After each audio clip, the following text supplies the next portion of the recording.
उपस्थितीमध्ये हा भगवतीचे आता सोहळा संपन्न होत आहे. आपण ताबडतोब अनुभव मंडपाकडे यायचं आहे. या ठिकाणी प्रमुख व्याख्याते म्हणून सुप्रसिद्ध असे व्याख्याते प्राध्यापक बालाजी भंडारे सर यांचं सुद्धा या ठिकाणी आगमन झालेलं आहे.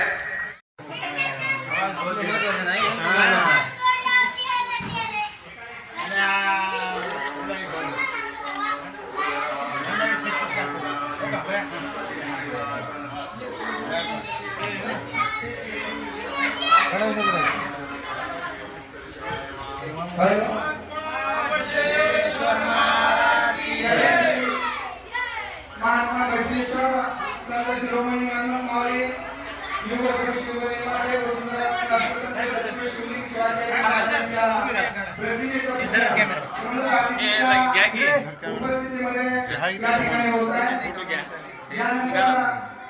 प्रार्थना आणि आरती होईल. आपल्या गावचे सुप्रसिद्ध गायक कैलासजी भोरे यांनी प्रार्थना आणि आरती त्या ठिकाणी म्हणायची आहे. सद्गुरु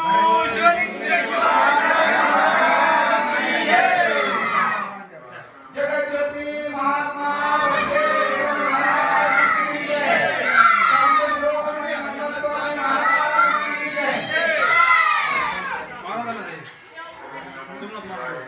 या महाराज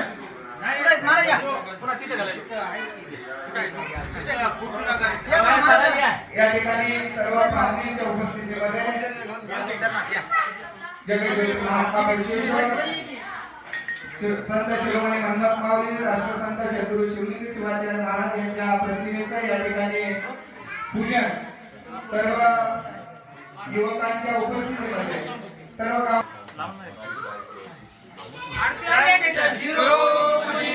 स्वामी महाराज की जय.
काया आरती गुरुराया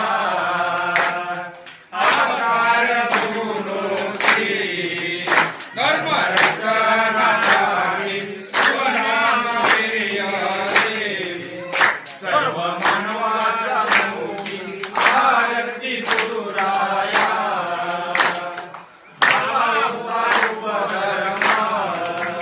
हाती घेऊन या कर्म घेऊन या शिवदेशा शिकविले आचरण आरती गुरुराया निस्वार्थ गुरुमूर्ती सदाच गयात शांती ऐसे गुरु नस मिळती गुरु केल्या कर्मांती आरती गुरुराया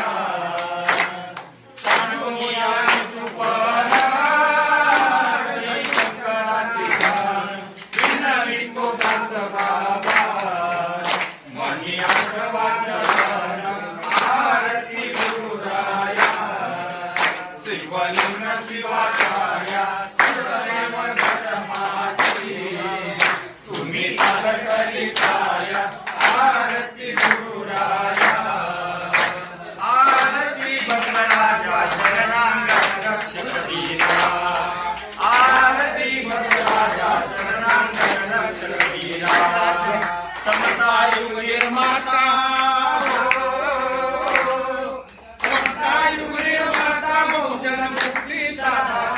बहुजन मुक्तीचा दाता आरती बसवराजा शरणांगण रक्षक वीरा लिंग निशा देऊन तारी सर्वभूती शिवा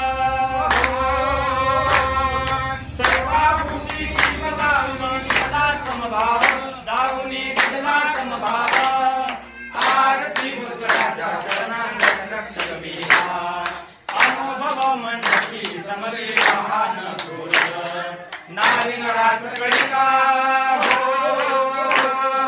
नारी नरास कडिका दिला भक्ती अधिकार दिला भक्ती अधिकार आरती बसवराजा शरणांगण रक्षक वीरा वेद खंडन आम्ही केली कल्याण क्रांती समयीच महापूजा हो समयीच महापूजा हाती महामंत्र देता हाती महामंत्र देता आरती बसवराजा शरणांगण रक्षक वीरा सर्वजन उद्धवले देवनी संतेचा मंत्र जाती भेद मोडूया हो जाती भेद मोडूया केले जनमन स्वातंत्र्य केले जनमन स्वातंत्र्य आरती बसवराजा शरणांगण रक्षक वीरा या धर्माचे मिळ जीवन ममता छंद शरण बसवन्नाचा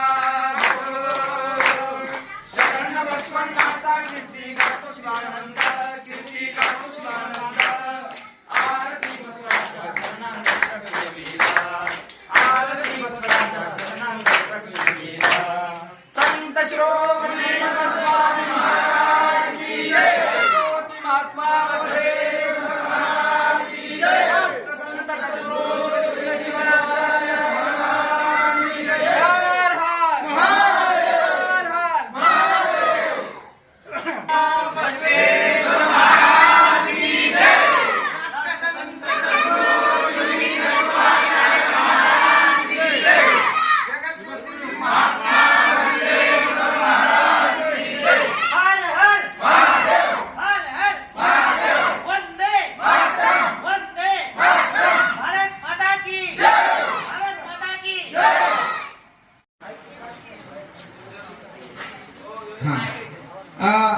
समृद्धी पुढे यावं समृद्धीची आई आणि वडील नागनाथ गुरुजी खरोखरच आपण या यशाच्या पाठीमागे खंबीरपणे उभा आहात आणि तुमचा सुद्धा या ठिकाणी सन्मान झाला पाहिजे आपण दोघं तिघं त्या ठिकाणी उभा टाकावा मी योजना बुरे आणि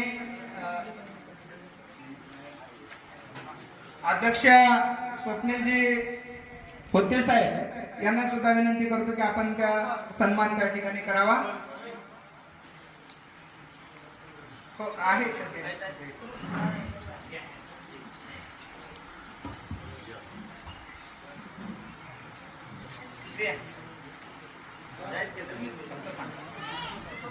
बरोबर समृद्धी आपण नांदेड सारख्या शिक्षण क्षेत्रामध्ये शिक्षण नगरामध्ये आपण राहता आणि त्या ठिकाणी आपण घवघवीत असं यश मिळवून या गावाच्या नावाचा नावलौकिक आपण मिळवलेला त्या यशाला आपले वडील नागनाथ भोरे आणि आई हे दोघं सुद्धा तेवढेच ते यशाचे भागीदार आहेत. त्यांचा सुद्धा सन्मान या ठिकाणी आहे. समृद्धी नागनाथ भोरे पाटील यांनी SSC बोर्ड परीक्षेमध्ये 100% मार्क मिळवलेले आहेत. ही सुद्धा साधी सोपी गोष्ट नाही. यासाठी सुद्धा मेहनत घ्यावी लागते, कष्ट घ्या. त्याची प्रेरणा फक्त एका माणसाने एका विद्यार्थ्याने घेतलेली आहे आताच्या कालखंडामध्ये. तो म्हणजे अजिंक्य वसंत कोकाटे. वसंत कुठं शिकलेला नाही, कुठं शिक्षक नाही, तरी त्या मुलाला कसले घरचे शैक्षणिक काही मार्गदर्शन नसताना सुद्धा त्याने बोर्डामध्ये 96% मार्क घेतलेले आहे. अत्यंत कौतुकाची गोष्ट आहे, अत्यंत अभिमानाची गोष्ट आहे. आणि हे सुद्धा आपल्या गावचे एक सुपुत्र आहे आणि त्याचा सन्मान बसवेश्वर जयंती मंडळाच्या वतीनं या ठिकाणी आईचं सत्कार लक्ष्मी भुरे आणि शिवलिंग हिप्पळगावे यांनी पुढे यायचा.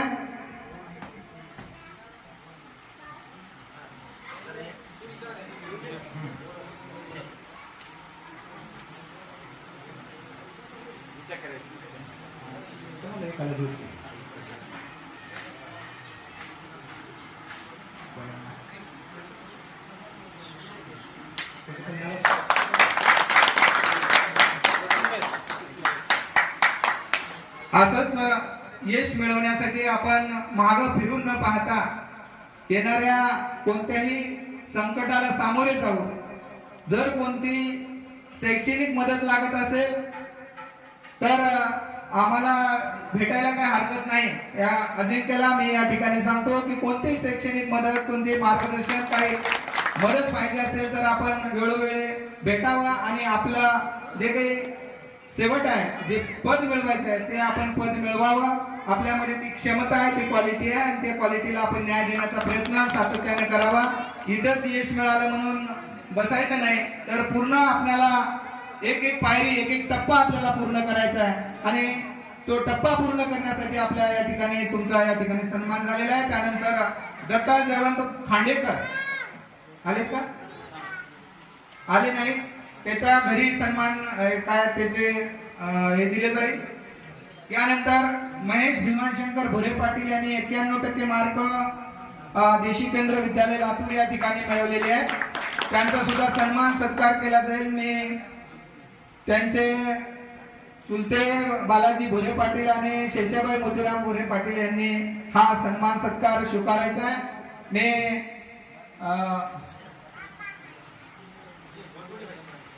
कोंडिबा शेंबाळे आणि कोंडिबा कपाळे त्या दोघांना विनंती करतो की त्यांनी समोर यायचं आहे. कोंडिबा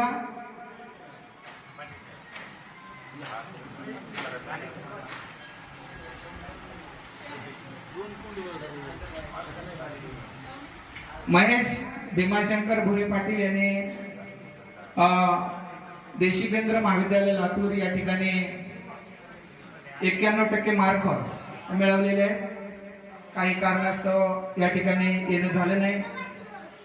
त्यांचा ट्रॉफी शाल श्रीफळ देऊन त्यांचे चुलते बालाजी भोरे पाटील यांना देण्यात येत आहे. त्या सर्वांचं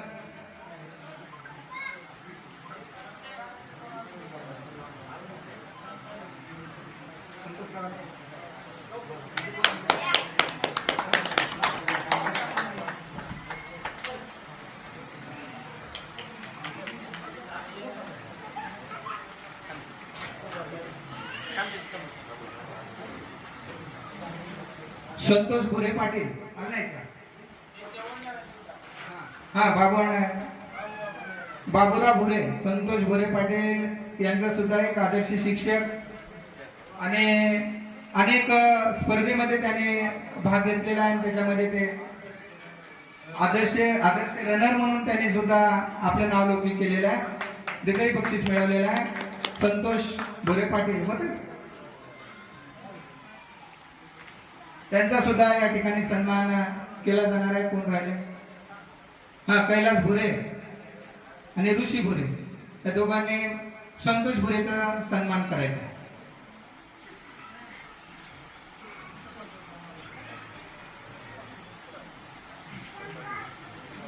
हा सन्मान सोहळा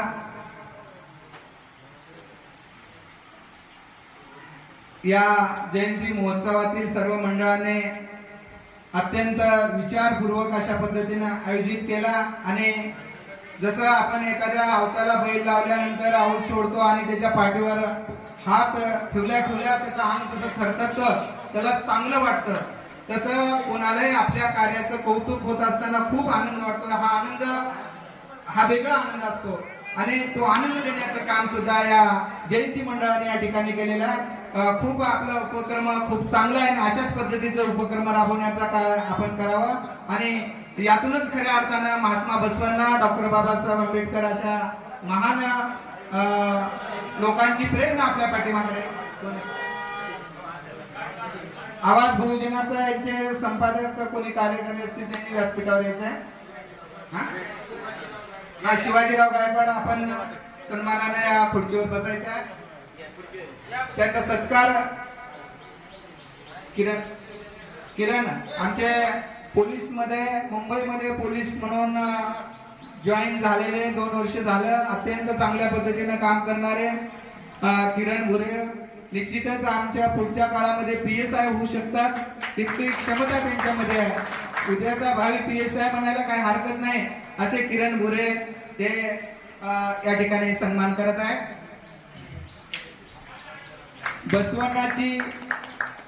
बसवण्णाच्या सर्व व्यक्तिमत्वाचा अत्यंत प्रेरणा घेणारे किरण भुरे यांनी सन्मान केलेला आहे.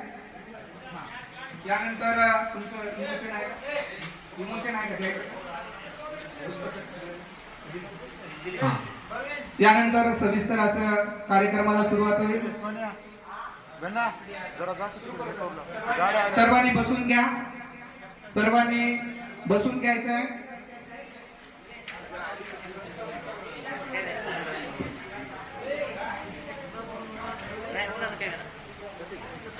सर्वांनी बसून घ्यावं. मी 2 शब्दामध्ये प्रस्तावित करतो. आज महात्मा बसवेश्वर ज्यांनी 12व्या शतकामध्ये समग्र क्रांती घडून आणली, असे थोर क्रांतिकारक महात्मा बसवेश्वर अशा महान महात्म्याची प्रेरणा आपल्या सातत्याने पाठीमागे राहावे. त्यांनी जी केलेला संघर्ष आहे, त्यांनी जी केलेली क्रांती आहे, जे माणसाला माणूस म्हणून जगण्याचं त्या काळामध्ये कसल्याही पद्धतीचा काही वातावरण नसताना सुद्धा त्या ठिकाणी माणसाला मानवतावाद शिकवून त्यांनी समाजामध्ये क्रांती घडून आणली. स्त्रियांना स्वातंत्र्य देण्याचं काम असेल किंवा समाजातील अत्यंत वाईट चाली परंपरा रूढी असतील, यज्ञ होम हवन अशा वातावरणामध्ये गुंतलेला समाज, या समाजाला एक वेगळ्या क्षेत्र दाखवून एक मानवतावाद, एक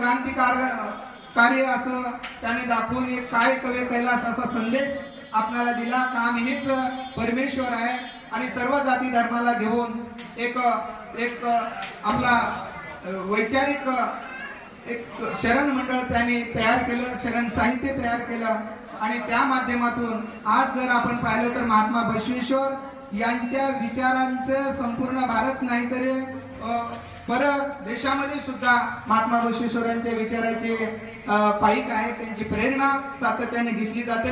अशा या महात्मा बसवेश्वर यांच्या विचार सातत्याने खरोखरच आपल्यासाठी एक वैचारिक वारसा आहे.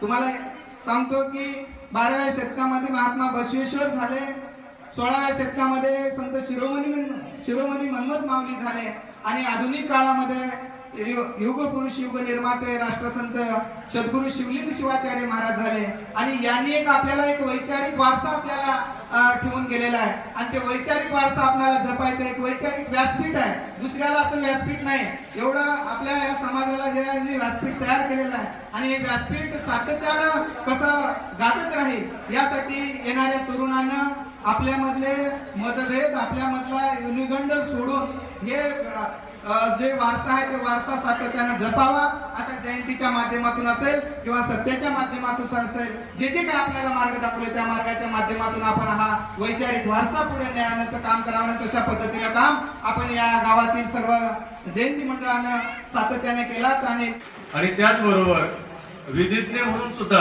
अतिशय नावाजलेले या पद्धतीने आपल्याला वेळातला वेळ काढून या ठिकाणी अध्यक्षस्थान त्यांनी स्वीकारलेलं आहे. त्याचबरोबर आजच्या कार्यक्रमासाठी आपल्याला जे प्रमुख वक्ते म्हणून लाभलेले आहेत तर आदरणीय प्राध्यापक भंडारे सर, मला आत्ताच कळालं की मी ज्या भूमीमध्ये काम करतो तर त्या भूमीमधून त्यांना गोल्ड मेडलिस्ट मिळालेलं आहे मराठी या विषयामध्ये. BA त्यांचं पालमला झालेलं आहे आणि म्हणून तीही एक आणखी अभिमानाची बाब आहे. आणि मराठीचं अतिशय उत्कृष्ट असं व्याख्यान असेल किंवा टीचिंग मध्ये असेल तर ते सुद्धा कार्य त्यांच्याकडून खूप चांगल्या पद्धतीने होत आहे. त्याचबरोबर आज जो या ठिकाणी पुरस्कार सोहळा आयोजित केलेला आहे मंडळानं तर त्याच्यामध्ये आदर्श शिक्षक म्हणून संदीप शेंबाळे, मला वाटतं अगोदर स्पर्धा परीक्षेची चांगल्या पद्धतीने तयारी केली होती आणि करून मला वाटतं बँकेमध्ये, बरोबर का, बँकेमध्ये त्यांची जॉईनिंग झालेली होती. पण त्यांचा जो काही गुण होते त्यांच्यामध्ये काही गट्स होते तर ते शिक्षकी पेशातले होते. त्यांना त्यांच्यामध्ये रस नव्हती, रुची नव्हती, म्हणून त्यांनी परत शिक्षकी पेशा या ठिकाणी स्वीकारला आणि स्वीकारला नाही तर त्याच्यामध्ये एक आदर्श स्थान निर्माण करण्याचं काम कोकण विभागामध्ये जाऊन त्यांनी केलेलं आहे. त्याचबरोबर संतोष भोरे पाटील आज या ठिकाणी सत्काराला आलेले नाहीत, परंतु तुम्ही जर त्यांच्या बाबतीत माहिती काढली, शाळेच्या बाबतीत आहेतच आहेत, पण मॅरेथॉन स्पर्धेमध्ये जिथं जाईल तिथं पहिला नंबर, म्हणजे एवढं मेहनत सध्या त्यांची चालू आहे मॅरेथॉन मध्ये, म्हणजे रनिंग मध्ये सकाळी त्याच्यामध्ये त्यांनी अतिशय उत्कृष्ट असं नावलौकिक संतोष भोरे पाटील हे करत आहेत, आपल्या गावचं नाव उज्ज्वल करत आहेत. अतिशय योग्य अशा व्यक्तीची निवड आपण केलेली आहे आणि या कार्यक्रमाचे जे अध्यक्ष आहेत भास्कर पाटील, त्याच्यानंतर उपाध्यक्ष म्हणून लाभलेले ओमकार शेंबाळे, तर खूप चांगला असा उपक्रम राबवलेला आहे. आपण या अगोदरही काही दिवस दिवाळीमध्ये गुणवंताचा सत्कार हा कार्यक्रम आपण राबवलेला होता, पण एक 2-4 वर्ष मला वाटतं चालला आणि त्याच्यानंतर थोडंसं मोडकळीस आलेलं होतं. तर खूप चांगला असा कार्यक्रम केला.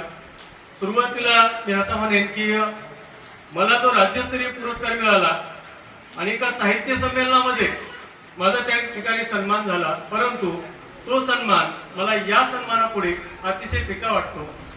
कारण माझ्या भूमीमध्ये माझा जो आज सन्मान झालेला आहे तर तो सगळ्यात मोठा सन्मान आहे. तो सगळ्यात महत्वाचा बघा, आपल्या भावाचा, आपला भाऊ मोठा झालेला आहे, आपला मित्र मोठा झालेला आहे, त्याचा सत्कार करायला, त्याचा सन्मान करायला त्याला काळीज मोठं लागतं. आपण दुसऱ्याचा करतो पण आपल्या जवळच्या माणसाला करायला काळीज मोठं लागतं आणि खरंच त्या मंडळाचं काळीज खूप मोठं आहे. त्यांनी सन्मानानं आम्हाला या ठिकाणी बोलवलं आणि सत्कार या ठिकाणी आमचं केलेला आहे. आता मेन मुद्दा हा आहे की आपण जयंतीची साजरी करत आहोत, तर जयंती मंडळाला माझी विनंती आहे की बऱ्याच ठिकाणी मी जयंतीला गेलो, आंबेडकर जयंती असेल, महात्मा फुले असतील, सावित्रीबाई फुले असतील, तर जयंतीला गेल्यानंतर असं एक निदर्शनास येईल सर, आपण कुठं तर मोठ्या माणसाला लहान करायला लागलो. ही जी मोठी माणसं आहेत का ही माझी नाहीत, ज्या विश्वाची आहेत, विश्वाचं कल्याण करणारे आहेत, पण आम्ही ह्याला थोडंसं जातीमध्ये सीमित करायला लागलो. आंबेडकर जयंती करताना विशेष धर्मानेच करावं, विशेष जातीनेच करावं, म्हणजे आंबेडकर फक्त त्या जातीपुरतेच आहेत का, तर अजिबात नाहीये. तर तसंच महात्मा बसवण्णाचं आहे की प्रत्येकाचं एक वेगवेगळं वैशिष्ट्य आहे आणि एका एका शब्दाचं वैशिष्ट्य आहे. आता आपण सुरुवातीच्या आजपर्यंत या जगाच्या पाठीवर फक्त 4 महात्मे झालेले आहेत. 5वा महात्मा आणखी कोणाला महात्मा ही पदवी मिळालेली नाही. तर पहिले महात्मा होते महात्मा गौतम बुद्ध, मग ज्यांच्यामध्ये पंचशील तत्त्वे आणि अष्टांग मार्ग, पुन्हा त्याच्यानंतर आपल्याला दुसरे महात्मा आलेले महात्मा बसवण्णा, तर महात्मा बुद्धांचं एकच वाक्य जर आपण लक्षात ठेवलं, एकच वचनाचा सार आपल्या जर लक्षात राहिला, तर आपण जयंती साजरी केली त्याच्या पुढचं जाऊ. काय कवी केलं की कामालाच ईश्वर मानायचं आहे, कामालाच प्राधान्य द्यायचं आहे, हे एवढं जर तत्व जर आपण ठेवलं तर काहीच बाकीचं करायची गरज नाही असं मला वाटतं. म्हणून तुम्ही जे काही काम करत आहात तर त्या कामाला आपण प्राधान्य द्यावं आणि त्या कामाला आपण पुढे न्यावं. की जे सगळ्यात महत्वाचे म्हणून आपल्याला कुठल्याही नेत्याची जयंती करत असताना मतभेदापासून दूर जायचे. समता नायक आपण शब्दच काय वापरलाय बघा, खूप महत्वाचा शब्द वापरला तो समता नायक. मग तो जात असेल, धर्म असेल, कुठलाही असेल. आता मला अभिमान वाटतो, माझ्या बाजूला एक वालवाडी म्हणून गाव आहे छोटं, आणि त्या गावातला एससी समाज लोंढे कंपनी त्यांच्या गळ्यामध्ये इष्टलिंग आहे, रुद्राक्षाच्या माला आहे. म्हणजे ही ताकद कोणामध्ये होती. आज आपण बळजबरीने कोणाला तर म्हणलं की आम्ही लिंगायत आहोत, तू सुद्धा लिंग धारण कर, करतील का? नाही नाही. हे आपल्या अनुभव मंडपाची ताकद होती, त्या काळातल्या वचन साहित्याची ताकद होती, त्या काळातल्या शरणीची ताकद होती आणि ती ताकद आपल्यामध्ये आली पाहिजे. मी बसवेश्वराचा पाईक आहे, मी अनुयायी आहे, दुसऱ्यानं सुद्धा तसं करावं असं म्हटल्यानं कोणीही करणार नाही. म्हणून अगोदर आपल्याला त्या पद्धतीने चालावं लागेल. माझ्या जवळचा कुठे तो दूर जातो का? बसवेश्वराचं सगळ्यात महत्वाचं दुसरं एक वैशिष्ट्य सांगतो तुम्हाला की बसवेश्वराचं असं म्हणणं होतं की या जगाच्या पाठीवरती सगळ्यात लहान जर कोण असेल तर मी आहे. मी पणा कशा आणि म्हणून या काव्यसंग्रहामध्ये मी नावाची एक मी कविताच लिहिली. मला ज्यावेळेस असे काही प्रश्न पडले त्यावेळेस मी ते त्या साहित्यामध्ये उतरण्याचा प्रयत्न केला की आईने किती रे कष्ट सोसले, रक्त पाजून मोठे केले, मी पणाच्या अहंकाराने आईला सुद्धा विसरून गेले. शिक्षकाने विद्या दिली त्यावर तुझी प्रगती झाली, मी पणाने धावत आला, शिक्षकाला विसरून गेला. येतानाही रिकामात आला, जातानाही रिकामात जाणार, एवढी माहिती असून तुझला कशाला बाळगतोस मी पणाला, कशाला बाळगतोस? म्हणजे मी पण आपला कुठेतरी गेला पाहिजे. आणि म्हणून कुठलाही कार्यक्रम असो आपलं सगळे एकत्रीकरण झालं पाहिजे, मतभेद मिटले पाहिजेत, हा कार्यक्रमाचा उद्देश असावा असं मला अल्पबुद्धीनं वाटतं. की निश्चितच माझं गाव मी जिथं जिथं कुठं जाईल तिथे मी माझ्या गावाचा अगोदर उल्लेख केलेला आहे. माझं गाव अतिशय छोटं आहे पण माझं गाव ही कीर्तनकाराची खाण आहे, संगीतकाराची खाण आहे, विविध कलागुणांची खाण माझ्या गावात आहे. मी अभिमानानं सांगतो. आज सादलापूरला कालपूर एक आपल्यासारखा सप्ताह करण्याचा प्रयत्न केला, एकाच व्यक्तीने त्या ठिकाणी सप्ताह केला. मी त्या गावामध्ये जाऊन सांगितलं की आमच्याही गावात सप्ताह झाला, परंतु आमच्या गावासारखा सप्ताह मला आजपर्यंत कुठेही भेटायला नाही. तिथं सुद्धा त्यांनी 1-1.5 कोटी एकाच व्यक्तीने खर्च करून सप्ताह उभारला. पण आपल्या इथलं नियोजन, आपल्या इथली एकी आणि सगळे संघटित झालेलं बघून आमचा ऊर भरून आला. आणि ते टिकवा, या जयंतीच्या माध्यमातून एकीकरण टिकवा, समाज टिकवा, त्याचे विचार पुढे न्या. डोक्यावर घेऊन नाचू नका, डीजे लावू नका, अजिबात असले तर प्रकारच करू नका, काही गरज नाही ते करायची कुठल्याही जयंतीला. नेत्यांना डोक्यावर घेऊन नाचण्यापेक्षा त्यांचे विचार डोक्यात घ्या आणि त्यांच्या पद्धतीने आपल्याला चालायची, आपल्याला लक्षात घ्यायची. त्याच्यानंतर दुसरा मुद्दा थोडक्यात मांडतो, जास्त वेळ नाही गेला, की आता आपण गुणवंताचा सत्कार केला. हा खूप मोठा उपक्रम आहे. या जयंती मंडळाला अगोदर धन्यवाद देऊन एकदा जोरदार टाळ्या त्यांच्याबद्दल आपण केली. कारण या मुलांना जर प्रेरणा द्यायची असेल, आज मी त्या क्षेत्रात आहे, अभ्यासाच्या बाबतीमध्ये मुलांची मानसिकता मला माहिती झालेली आहे. नाही सगळ्याच शाळेमध्ये काय मानसिकता झालेली आहे सगळ्यांनाच माहिती आहे. आणि म्हणून सुरुवातीला मोठं आव्हान जर कोणाकडे असेल तर पालकांच्या समोर आहे. विद्यार्थ्याच्या पेक्षा पालकांच्या समोर मोठं आव्हान उभा टाकलेलं आहे. तुम्ही जर आजच्या जर परीक्षा बघितला सरजी, परीक्षेच्या सेंटरला, परीक्षेच्या हॉलमध्ये मुलगा जातो, त्याचे आई वडील 2-3 नातेवाईक त्या बाहेर थांबतात आणि मुलगा बाहेर येऊपर्यंत त्याच्या चेहऱ्याकडे बघत राहतात, त्याचा पेपर कसा गेला. म्हणजे त्या मुलापेक्षा ताणतणाव कोणाला जास्त आहे? पालकांना. आणि म्हणून त्याच्यासाठी की आपला मुलगा काय करतो थोडस पालकांनी लक्ष देण्याची गरज आहे. आणि आज सगळ्यात मोठं नुकसान की त्याच्याशिवाय आपल्याला पर्याय नाही, पण सगळ्यात मोठं नुकसान जर कशाला होत असेल तर एकमेव कारण मोबाईल आहे. मध्ये जगावरती कोरोनाचं संकट आलं आणि आम्हाला सांगावं लागलं ओरडून पालकांना की मुलांच्या हातात मोबाईल द्या, आम्ही मोबाईलवर आम्ही अभ्यास पाठवत आहोत. आणि त्यावेळेस पासून मुलांच्या हातामध्ये अभ्यास आला, मोबाईल आला आणि त्याचे परिणाम एवढे वाईट झाले का की आता आपण सगळे शेतकरी कुटुंबातले आहोत. आपल्याला माहिती आहे आपण शेतामध्ये तण पेरतो का बी पेरतो, बियाणं पेरतो. आपण बियाणं पेरतो, पण जास्त वागतं काय? तण जास्त. मोबाईलचं तसंच आहे की तुम्हाला आजच्या विद्यार्थ्यांना एकच कळकळीची विनंती, तुम्हाला राजहंस बनण्याची वेळ आज आलेली आहे की दुधातलं पाणी बाजूला करून दूध प्राशन करायचंय. आज तुमच्याकडे फक्त शाळा ही माध्यम राहिलेलं नाही. ज्ञानाचा स्रोत अगोदर फक्त एकच होता, शाळेत गेलं तर ज्ञान मिळायचं. पण आज जर आपण विचार केला तर ज्ञानाचा स्रोत वाढलेला आहे. गुगल बाबा आहे, युट्यूब बाबा आहे, जेमिनी आहे, जीपीटी चॅट आहे. आज आपल्याकडे वेगवेगळं माध्यम आलेलं आहे. आणि जर त्याच्यावरती जर गेलात तर आपला अभ्यासाचं कमी नामांतर बाबी जास्त येतात. त्याच्यातून तुम्हाला योग्य ते निवडता आलं पाहिजे, तरच आपल्याला कुठल्याही गोष्टीमध्ये सक्सेसपणा आपल्याला तिथपर्यंत मिळवता येईल. आज सत्काराचे मानकरी झालेले आहेत. ते मानकरी कशामुळे? कठोर परिश्रम कधीही वाया जात नसतात. तासातला मिनिट कामाला लावला की मोठमोठे पुरस्कारांमध्ये झुकत येतात, मोठमोठे पुरस्कार आपल्याकडे झुकत येतात. हे तत्व आहे. या लेकरांनी थोडा 100 पैकी 100 मार्क घेणे अहो कमी आहे का? मला सांगा. एकही मार्क त्या विद्यार्थ्यांचा कटला नाही, समृद्धीचा कटला नाही. खरं ती समृद्ध आहे, कारण एवढा वेळ त्याला द्यायचा आहे. आणि म्हणून भविष्यामध्ये जास्तीत जास्त लक्ष जर काय करायचंय, पालकांना विनंती आपल्या पाल्याकडे लक्ष द्या. पाल्यांना आपल्या भरपूर शिकवायचं आहे. शिक्षणाच्या बाबतीमध्ये आपण आता मागे राहायचं नाही. की पालकांसाठी झालं, विद्यार्थ्यांसाठी सांगतो थोडक्यामध्ये की आज तुमच्या पुढे खूप मोठं आव्हान आहे. आणि जास्तीत जास्त काय झाले, थोडेसे मार्क जास्त पडले, आपल्याकडे दोनच पर्याय दिसायला लागले. एक नीट आहे आणि दुसरं जी आहे, JEE. दोन्हीत नाही लागला की ते विद्यार्थी काही कामाचा नाहीये. हे थोडस डोक्यातून काढून टाका. अहो हजारो मार्ग आहे, हजारो मार्ग आहे. आणि मुलांना तर बळजबरी अजिबात करू नका. त्या मुलांना अगोदर विचारा तुला काय बनायचंय, आणि त्याला जे वाटतंय ते त्याच्यामध्ये त्याला जाऊ द्या. आपण काय करावं, त्याची इच्छा नसताना तुला डॉक्टर व्हायचे की आई वडिलांची इच्छा जास्त झाली. आणि काय झालं, आज आपल्या भारत देशामध्ये सगळ्यात नीटचं किंवा जीचं जर केंद्र असेल तर कोटा राजस्थानमध्ये. आणि आज त्याचं सर्वेक्षण असं झालेलं आहे, सगळ्यात जास्त मुलांच्या आत्महत्या जर कुठं झाल्या असतील तर कोट्याला झाल्या. एकुलता एक मुलगा कोट्याला ठेवला आणि त्याने 3ऱ्या-4थ्या माल्यावर उडी मारली आणि आत्महत्या केली.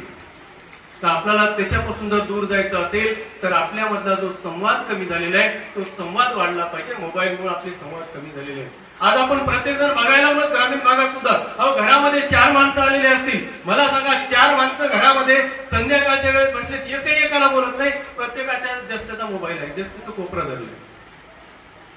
म्हणून एक कळकळीची विनंती आहे की आपला सकाळचा वेळ हा कोणालाही भेटत नाही. महिलांना खूप कामं असतात. महिलांचं सकाळचं जेवण मध्ये 12 वाजता होतंय.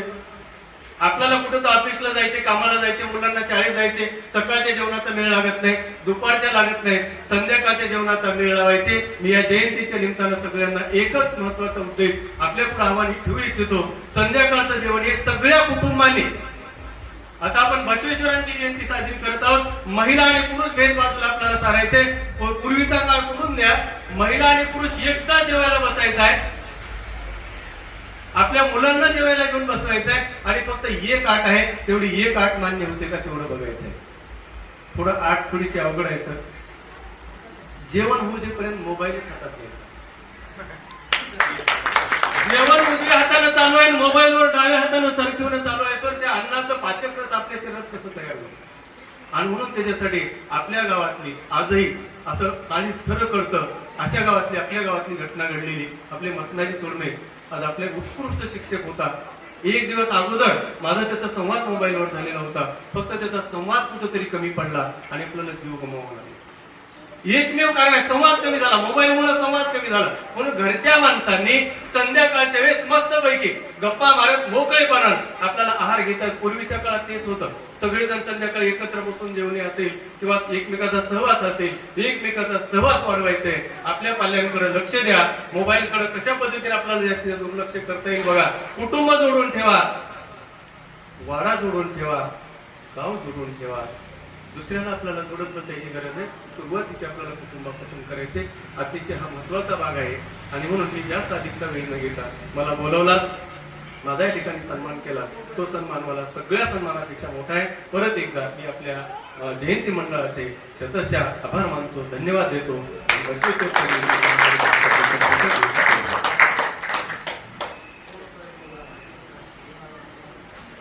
सर, आपण सामाजिक वास्तव काय आहे सध्याच्या काळात? साष्टांग नमस्कार. कुणीही श्रेष्ठ नाही, कुणीही कनिष्ठ नाही. जो कष्ट करतो तोच खरा माणूस आहे. कर्म हीच ईश्वर पूजा हा मंत्र देणारे, अनुभव मंडपाचे प्रणेते, समतानायक, मानवी समतेचे पुरस्कर्ते, लिंगायत धर्माचे संस्थापक, क्रांतीसूर्य, महामानव महात्मा बसवेश्वर यांना माझा मानाचा मुद्रा.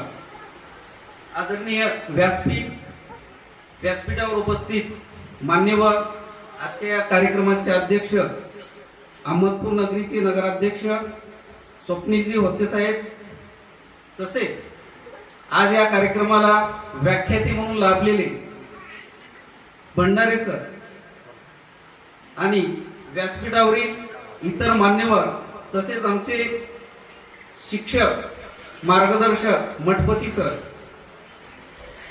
यांचं या ठिकाणी मी स्वागत करतो. आज आपण या ठिकाणी महात्मा बसवेश्वर जयंती साजरा करण्यासाठी एकत्र जमलेले आहोत. त्यासोबतच एक नवीन आगळा वेगळा कार्यक्रम, गुणगौरव सोहळा या ठिकाणी गावामध्ये, आपल्या गावापासून कोसुमी दूरवर काम करणारे जे कर्मचारी आहेत, त्यासोबतच इयत्ता 10वीचा यावर्षीचा निकाल लागलेला आहे. त्यामध्ये ज्या विद्यार्थ्यांनी यश संपादन केलेलं आहे त्या विद्यार्थ्यांचा गुणगौरव सोहळा हा जो एक वेगळा आणि आगळा वेगळा कार्यक्रमाचं यावर्षीच्या बसव जयंतीमध्ये नियोजन केलं. आत्ताच मठपती सरांनी त्याबद्दल खूप चांगल्या शब्दामध्ये, खूप चांगल्या पद्धतीनं या ठिकाणी आपल्याला सांगितलेलं आहे. त्याऐवजी आता मी काही वेगळं सांगावं असं मला वाटत नाही.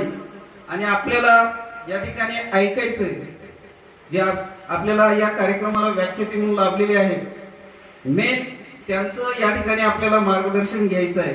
तसं पाहिलं तर एक महात्मा बसवेश्वर जयंती या निमित्तानं मी सांगू इच्छितो, आज आम्ही शिक्षक आहोत, मी शिक्षक आहे, माझ्याबद्दलच बोलतो मी, दुसऱ्यांना मध्ये नको. जे आपलं वाचन पाहिजे त्या पद्धतीनं आपलं वाचन नाही.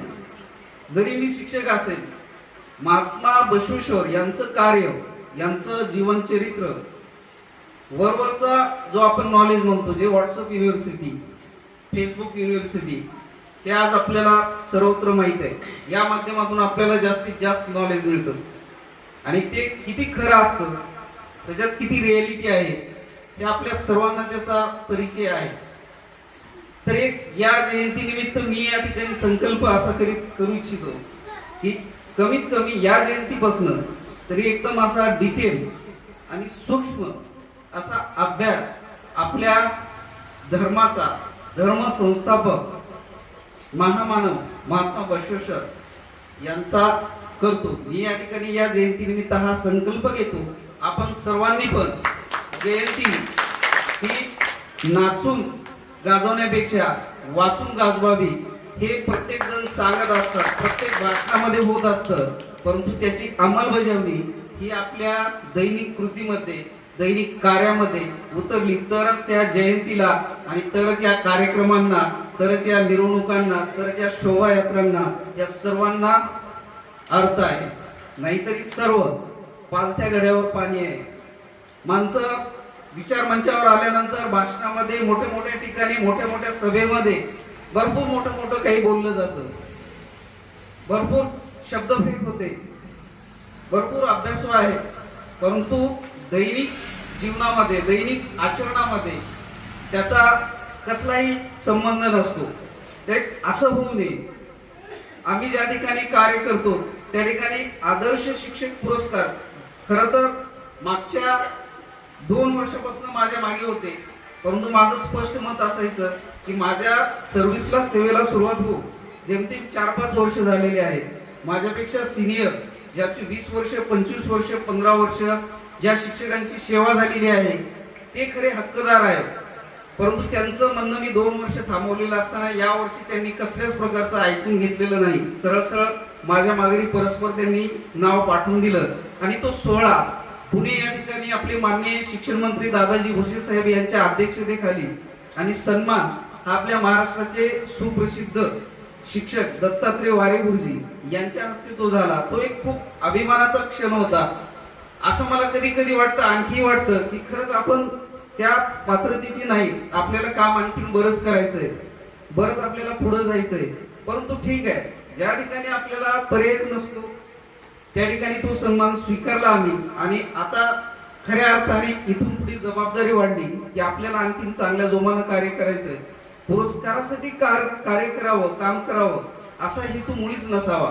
पुरस्कार बाकीच्या सर्व गोष्टी आयुष्यामध्ये येतात जातात, परंतु आपलं जे काम आहे, work is worksheet, Mahatma Basaveshwar यांनी जगाला दिलेली शिकवण, त्या शिकवणीवर आपल्याला पुढे चालायचं आहे.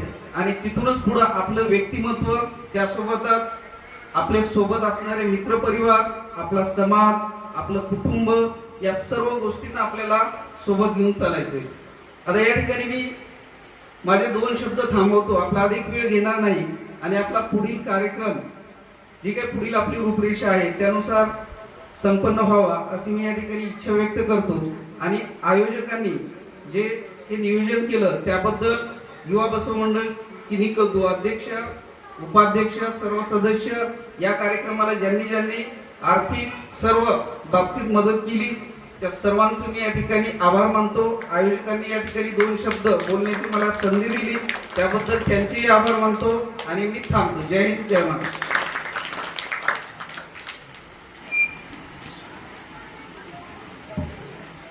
बसव जयंती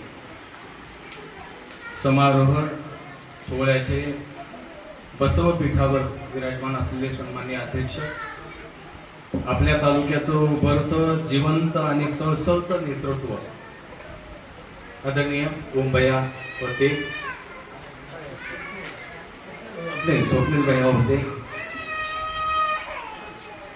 या कार्यक्रमामध्ये ज्यांचा सत्कार झाला ते सर्व सन्माननीय सत्कारमूर्ती आदरणीय शेंबाळे सर, मठपती सर. ज्या विद्यार्थ्यांचा या ठिकाणी सत्कार झालेला आहे ते समृद्धी आणि अजिंक्य, नावातही समृद्धी आहे आणि अजिंक्य देखील आहे.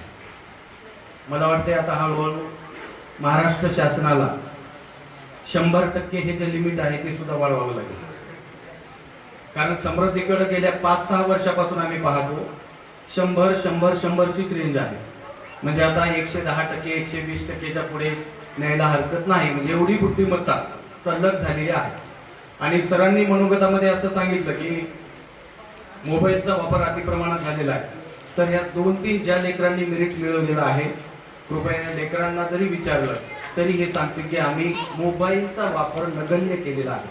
म्हणजे मोबाईल पासून ही लेकरं दूर झाली म्हणून 100%पर्यंत पोहोचली. त्याच्यामुळं या छोट्या पिढ्यांना सुद्धा आव्हान आहे की आपणाला पुढे जाण्यासाठी काही गोष्टी टाळाव्या लागतील आणि त्या गोष्टी टाळल्या तरच यश या ठिकाणी मिळणार आहे. विशेषतः ज्या विद्यार्थ्यांचा या ठिकाणी सत्कार झाला त्यांच्या बरोबर त्यांचा पालकांचाही झाला. कारण सगळ्यात मोठं यश अष्टप्रहर ज्याला म्हणू त्यांच्यावर लक्ष ठेवण्याचं काम जर कोण करत असतील तर ते पालक आहेत. आणि पालकांचा सत्कार या ठिकाणी या मंडळाने केला. त्यामुळे मी मंडळाचे बसवत पीठावर कार्य करणाऱ्या सर्व कार्यकर्त्यांचे मनपूर्वक या ठिकाणी आभार मानतो. आणि अगदी कमी वेळेमध्ये मी बसवांना यांच्याबद्दल या ठिकाणी विचार मांडण्याचा प्रयत्न करतो. हे गाव सासूरवाडी आहे, त्याच्यामुळे सगळीच मंडळी परिचयाची आहेत. सर्व मेहमान मंडळी इथं आहेत. सगळ्यांचं नाव घेणं सुद्धा शक्य नाही. ओम पाटील आहेत, राजू पाटील आहेत, आताच नागनाथ पाटील आहेत. ज्यांनी इथं पाचारण केलं ते व्यंकट पाटील आहेत. आणि सर्व तरुण कार्यकर्ते बघनराव पाटील इथे दिसत आहेत.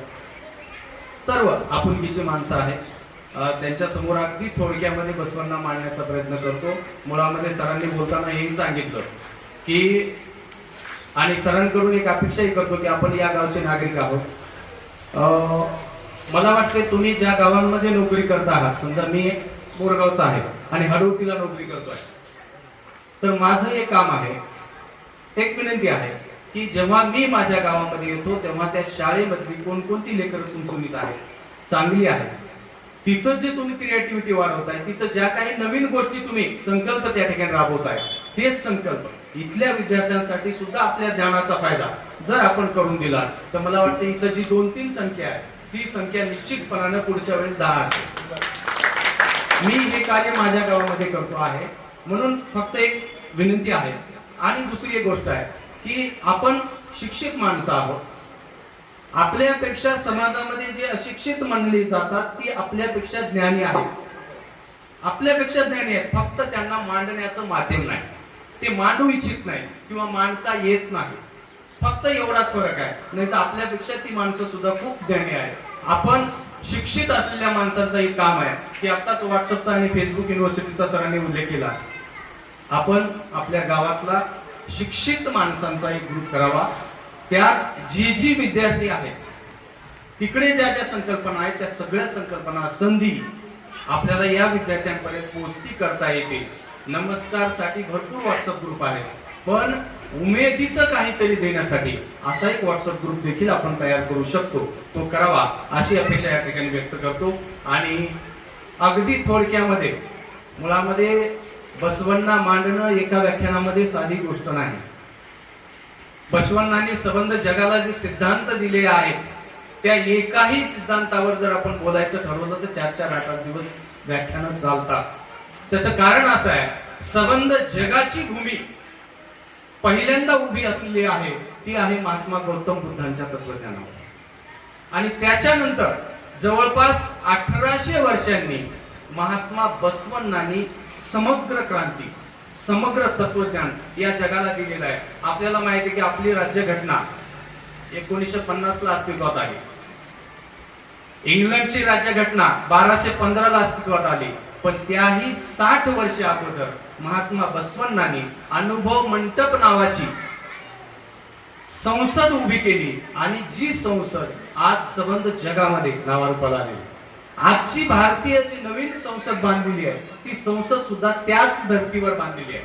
म्हणून देशाचे पंतप्रधान आदरणीय नरेंद्रभाई मोदी यांच्या प्रत्येक बोलण्यांमध्ये, वचनांमध्ये महात्मा बसवण्णा आपल्याला दिसतात. त्याचं कारण हे आहे की जेवढा उदो यापूर्वी झालेला नाही तेवढा उदो आदरणीय मोदी साहेबांच्या काळामध्ये होतो आहे. त्याचं कारण असं आहे की इंग्लंडमध्ये ती माणसं, आपल्याकडे एक पद्धत आहे की आता बाहेरून कुणीतरी आलं त्याचा सत्कार झाला की आपण तो आपलं आणि मोठं मानायला लागतो. इंग्लंडच्या संसदेसमोर सर्वात मोठा पुतळा कोणाचा असेल तो महात्मा बसवण्णांचा. कारण ती लोक महात्मा बसवण्णांना आपल्या राज्यघटनेचे कल्पक मानतात, आपल्या राज्यघटनेचे निर्माते मानतात. आणि म्हणून महात्मा बसवण्णांचं कार्य अगदी 12व्या शतकात जरी झालेलं असेल तर ते आज सुद्धा तेवढ्या तंतोतंतपणे लागू पडतं. त्याचं कारण असं आहे की आज समाजामध्ये सगळीकडे वातावरण जर पाहिलं तर वेगवेगळ्या क्रांती होत आहेत, वेगवेगळे मोर्चे होत आहेत, वेगवेगळे आंदोलन होत आहेत, परंतु त्या सगळ्यांना एक उत्तर मला वाटते महात्मा गौतम बुद्ध आणि महात्मा बसवण्णा हेच आहे. महात्मा गौतम बुद्धांनी शांततेच्या मार्गाने तत्वज्ञान देण्याचा प्रयत्न केला आणि महात्मा बसवण्णांनी जगातली एकमेव क्रांती आहे ज्या क्रांतीला समग्र क्रांती असं म्हणतात. महात्मा बसवण्णांची शरण चळवळ ही एकमेव अशी क्रांती आहे की ज्या क्रांतीनं जगामध्ये आमूलाग्र बदल घडवून आणला.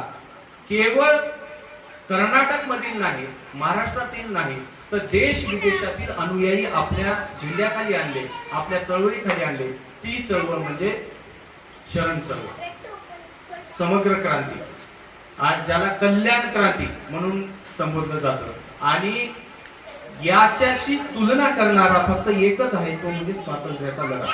बाकी इतर सगळ्या ज्या क्रांती आहेत, चळवळी आहेत, त्या चळवळी जातीपुरत्या, आपल्या धर्मापुरत्या आणि आपल्या माणसांपुरत्या मर्यादित आहेत. फक्त एकच अशी क्रांती आहे की ज्याच्यामध्ये 12 बलुतेदार, 18 अनुतेदार, विविध जाती धर्मातली, विविध प्रदेशातली माणसं, ही सर्व माणसं एकत्र नांदताना आपल्याला दिसत आहे. ही केवळ किमया घडवून आणली ती म्हणजे महात्मा बसवण्णांनी. आणि म्हणून महात्मा बसवण्णांचा काळ समाजामध्ये एखादा काळ असा घडून येतो की तो नव विचारांचं वादळ आणतो आणि त्या समाजाची उलथापालट करून टाकतो. जुन्या विचारांना मुळासकट गाडून टाकतो आणि नवीन विचारांना प्रस्थापित करण्याचं कार्य करतो. असा एखादा महामानव म्हणजे महात्मा बसवण्णा. हा एखादा व्यक्ती जन्माला येणं म्हणजे तो चमत्कार नसतो. तो चमत्कार नसतो तर काळाचा कठीण पडदा भेदून केवळ सर्वसामान्यांचे अश्रू पुसण्यासाठी अशा एखाद्या व्यक्तीचा जन्म होतो. आणि म्हणून हा विचार समजून घेणं गरजेचं आहे. 12व्या शतकामध्ये अनेक विचारांचे जनक महात्मा बसवण्णा आहे. अनेक विचार म्हणजे बसवण्णा जरी एक असले, त्यांची चळवळ जरी एक असली, तर जगाला जे जे आधुनिक सिद्धांत आलेले आहेत ते सर्व सिद्धांताच्या मुळाशी जर आपण शोधायचा प्रयत्न केला तर त्या प्रत्येक सिद्धांताच्या मुळाशी आपल्याला बसवण्णांचं तत्वज्ञान दिसतं. त्याचं कारण असं आहे की बसवेश्वरांनी सामाजिक परिवर्तनासाठी जाती व्यवस्था, धर्मांधता, अस्पृश्यता, अंधश्रद्धा, स्त्रीदास्य, गुलामगिरी, कर्मकांड, अनिष्ट प्रथा, पुरोहितशाही, मूर्तीपूजा, दांभिकता, स्वर्ग नरक नावाची कल्पना, सूतक नावाची कल्पना, होम हवन कल्पना, या सर्व कल्पनांना तिलांजली देण्याचं काम केलं. अंधश्रद्धा दूर करण्याचं काम केलं. आणि सगळ्यात महत्वाचं तरुणांसाठी दिलेला आदेश की व्यसनाधीनता. मग ती व्यसनाधीनता जी आता या दोघांमध्ये व्यसन आपल्याला दिसतंय की ते अभ्यासाचं.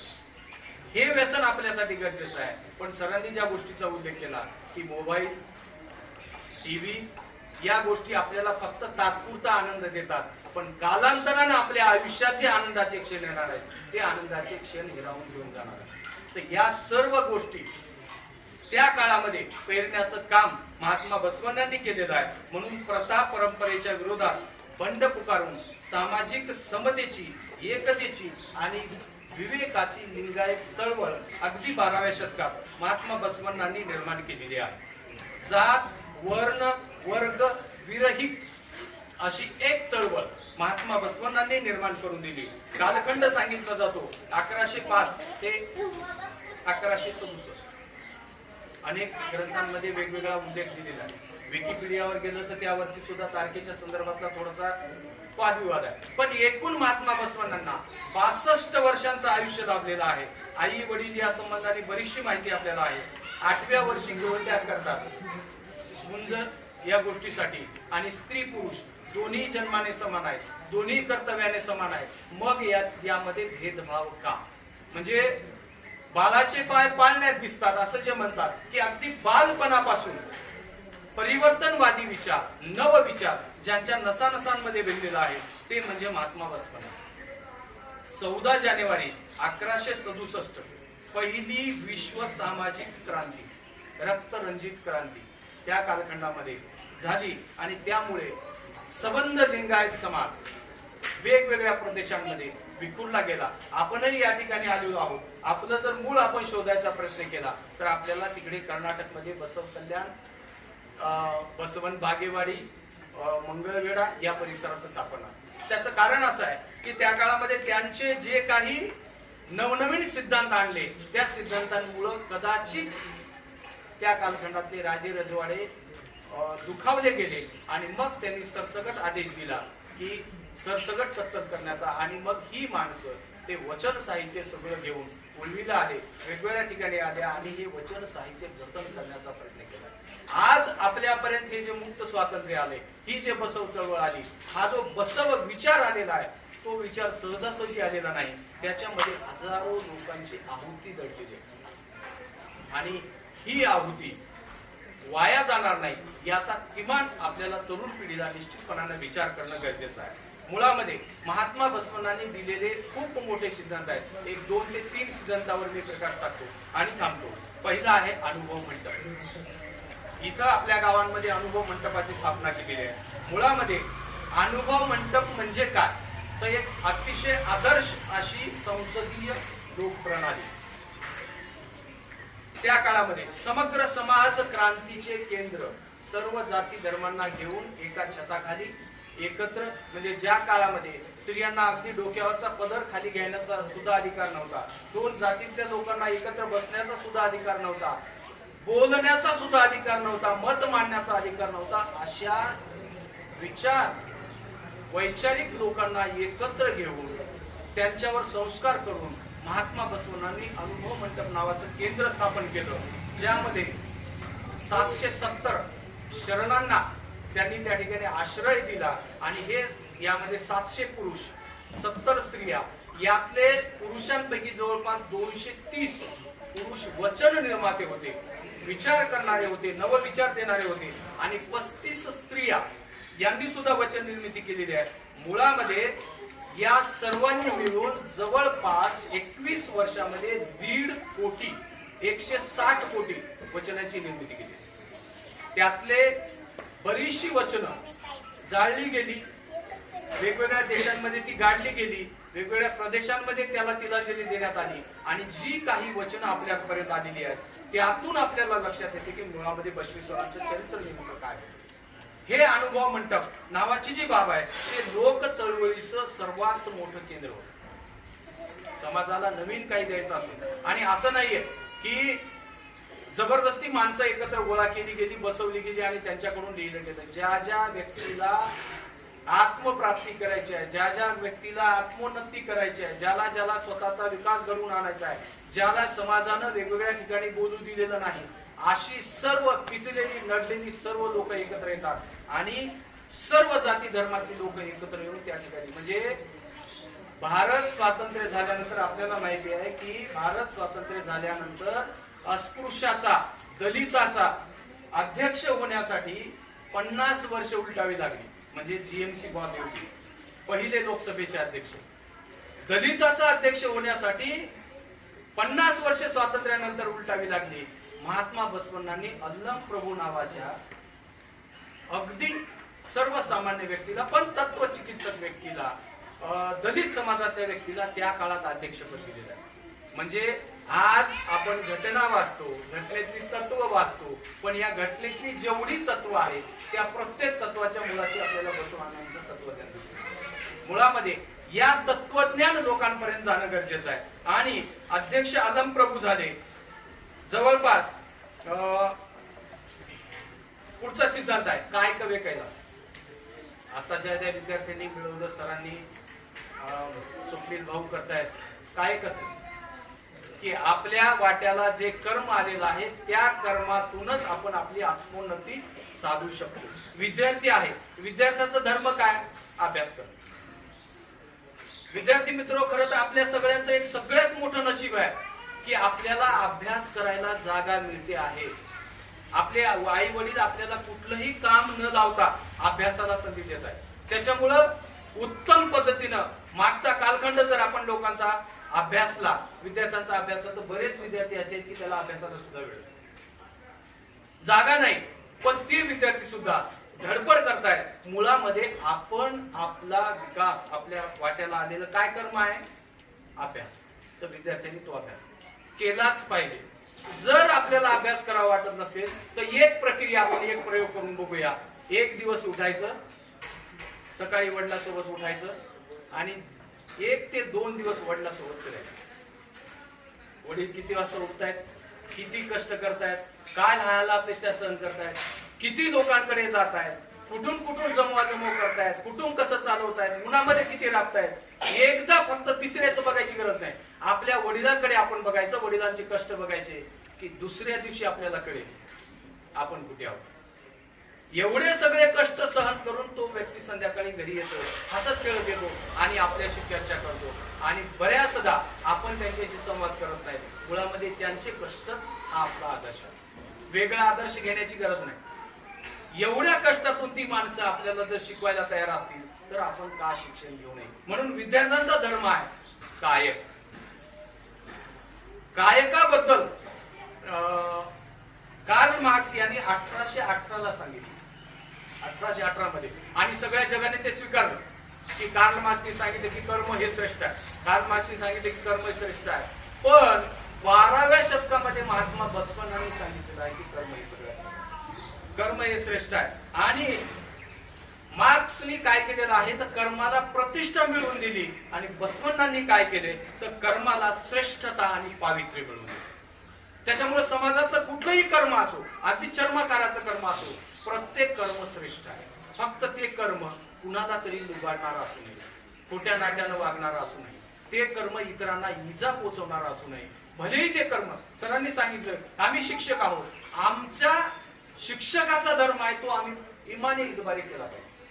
ज्याच्या वाट्याला जे येतंय ते कर्म त्याने पूर्णपणे केलं पाहिजे. म्हणून काय कवे कैलास म्हणजे काय तर कर्म हाच धर्म, कर्म हीच मुक्ती, कर्तव्य हेच प्राप्तव्य, कर्तव्यशीलता हीच धर्मशीलता, काम हाच धाम, प्रयत्न हाच परमेश्वर आणि कर्तव्यानंद हाच मोक्षानंद.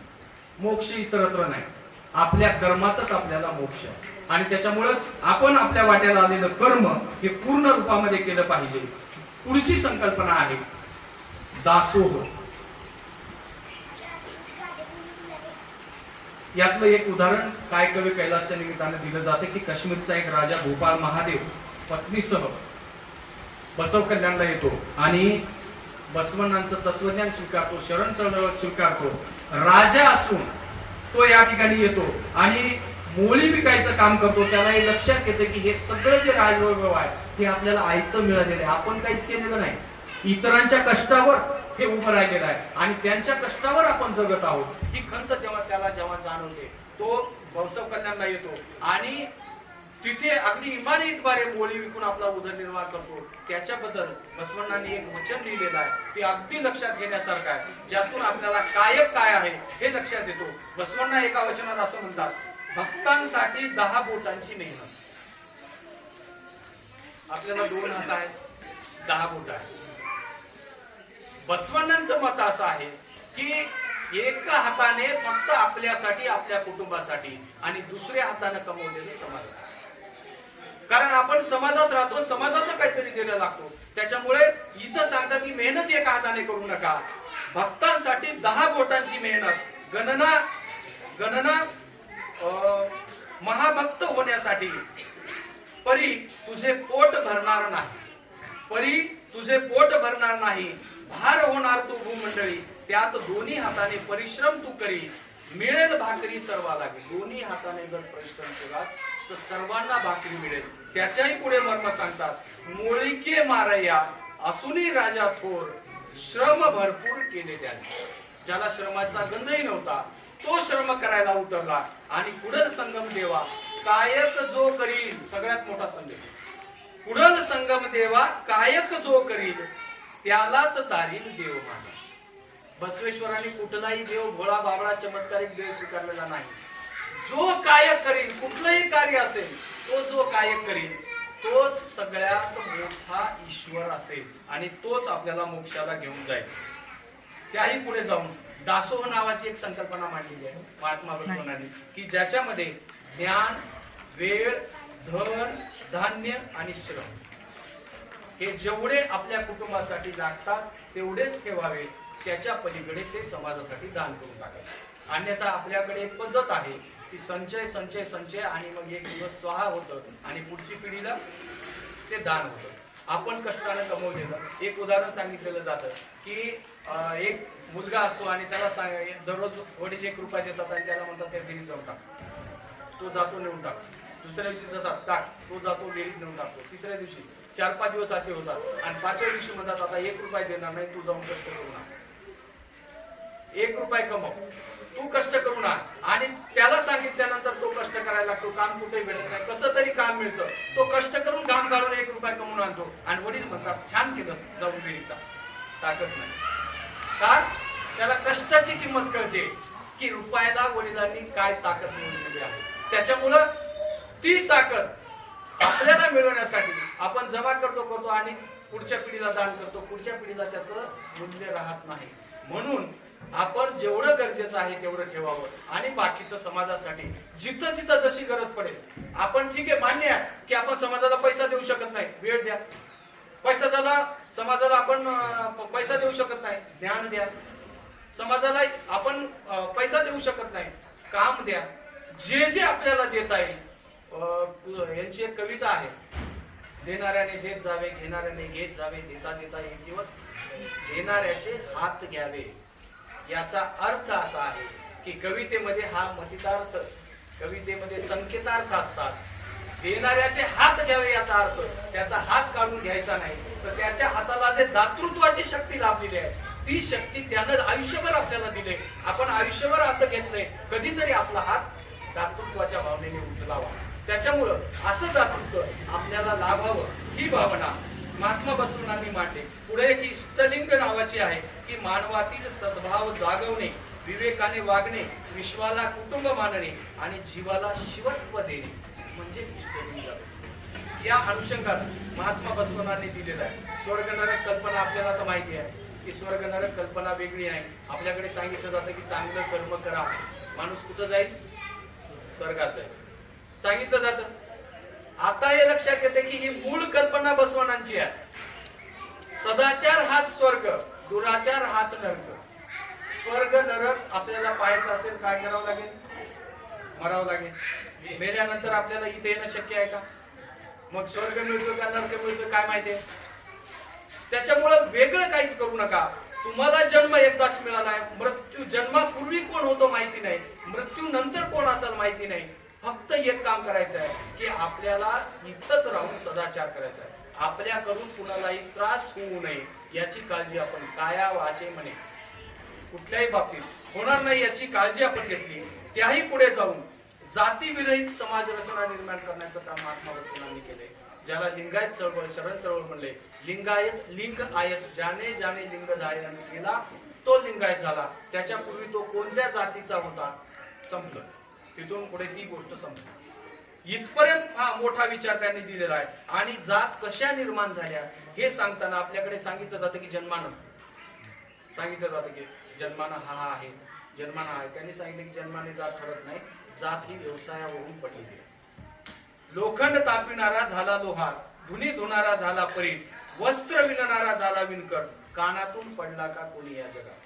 प्रत्येकाचा जन्म आईच्या उदरातूनच झालेला आहे. भले तो परमेश्वर जरी असला त्याचा सुद्धा जन्म म्हणजे महात्मा बसवण्णांनी परमेश्वर सुद्धा स्वीकारला, परंतु चमत्कार स्वीकारलेला नाही.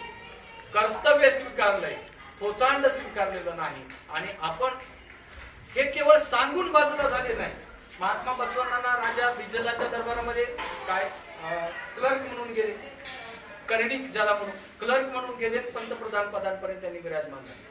म्हणजे केवळ आपल्या कार्यातूनच आपण आपल्या उच्च पदापर्यंत जाऊ शकतो हे प्रत्यक्षात त्यांनी दाखवून दिलेलं आहे. आणि म्हणून अशा पद्धतीने जातीचा विचार देखील या ठिकाणी आलाय. स्त्री पुरुष समानता आलाय. देवदासी प्रथा या काळामध्ये बऱ्याचशा आम्ही एक कादंबरी वाचली आणि त्या कादंबरी संदर्भात कोल्हापूर जवळ सौंदत्ती म्हणून एक गाव आहे, यल्लमा देवीचं मंदिर आहे तिथं. तर एक 7-8 वर्षापूर्वी तर तिथं असं कळालं की आज सुद्धा मुली देवदासी म्हणून सोडल्या जातात. यल्लमा देवीचं मंदिर बेळगावच्या बाजूला. आणि आम्ही एक चौंडक नावाची कादंबरी वाचली राजेंद्र वर्षांची. ती कादंबरी वाचून भारावून आम्ही तिकडे बघायला गेलो आणि कॅमेरा घेऊन गेलो होतो फोटो वगैरे काढायला. तर तिथल्या लोकांनी सांगितलं की मंदिराच्या बाहेरच फोटो काढायचे, आत त्या कॅम्पसमध्ये कॅमेरा अलाउड नाही. जर केला तर मग ते मारतील, तोडतील, काय करतील. आणि पोलिसांना सुद्धा एवढी भीती तिथं दिसली की ते टोपी काढून मध्ये जावं लागतं. टोपी डोक्यावर ठेवायचा अधिकार पोलिसांना नाही. म्हणजे एवढी बंधनं आजच्या काळात असताना सुद्धा त्या काळामध्ये महात्मा बसवण्णांनी देवदासी प्रथेवर प्रहार केले, बालविवाहावर प्रहार केले. एक देव पासना, दुर्गम्मा, पोचम्मा या सगळ्या कुठल्याच देवी नाही तर पुढे संगम देवा हा एकच देव माना, अंतरंगातला देव माना. बाहेर सुद्धा जाण्याची गरज नाही. आणि बाहेर जात असताना आपल्याला इतर ठिकाणी जाण्याची गरज पडू नये म्हणून त्यांनी लिंग धारण केला आणि त्यालाच आपण देव माना. प्रत्येक वेळी आपण तिकडेच पहा, इतर शोधण्याची गरज नाही.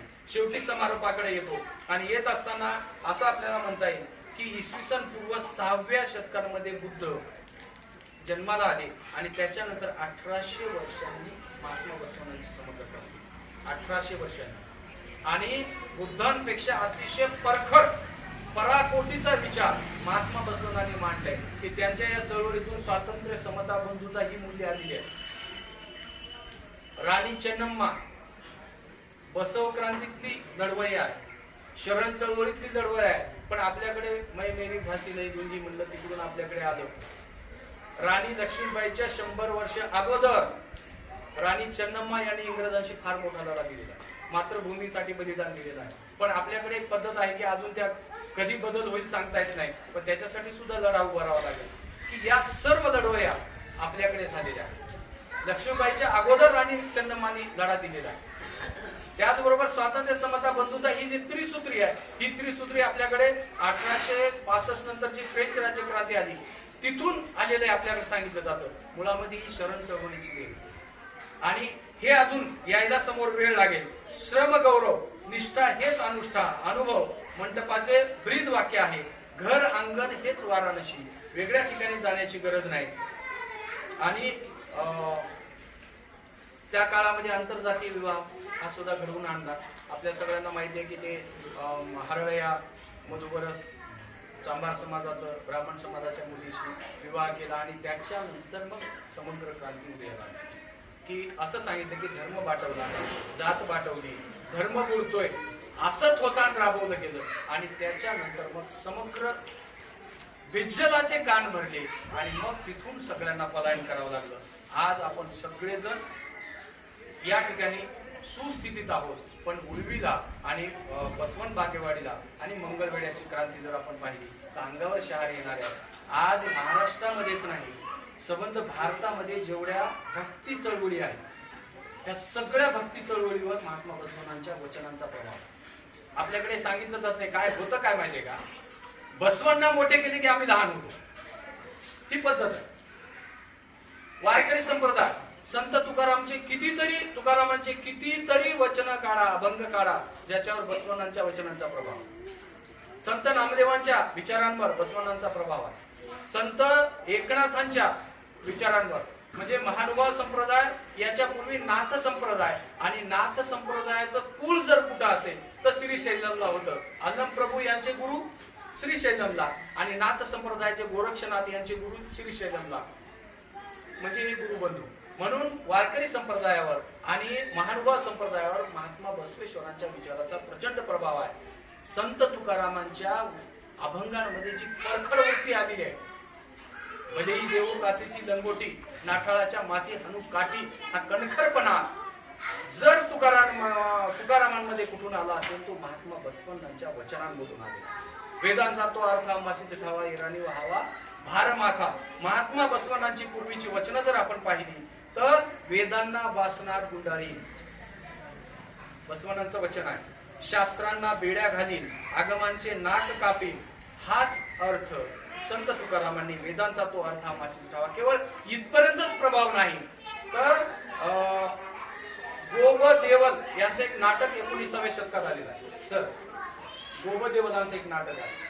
सांगितलं जातं की वचनांचा प्रभाव नाही. गोबदेवलांचं एक नाटक आहे, त्याच्यामध्ये माणसाचं शरीर म्हातारं झाल्यानंतर शरीराचे प्रत्येक अवयव जर्जर होतात. म्हणजे डोळ्यांना दिसत नाही, नाक गळायला लागतं, कानातून ऐकू येत नाही, दात उठतात, कंबर हालायला लागते. हे जे वर्णन आलेलं आहे ते महात्मा बसवण्णांच्या वचनांमध्ये आहे. ते वर्णन मी जेव्हा अभ्यासलं जशाच्या तसं फक्त कवितेत बसवले. बघा बसवण्णांचं वचन काय, दंताजीचे कानावरचे केसही पिकले, दातही पडले, शरीर अस्थि पंजर झाले, हे वचनातला भाव आहे. पाठ वाकली, गाल सुटले, जिने इतरांना ओझे झाले. महात्मा बसवेश्वर जयंती सोहळा या निमित्त मंचावर उपस्थित असलेले प्रमुख वक्ते माननीय बालाजी भंडारे सर,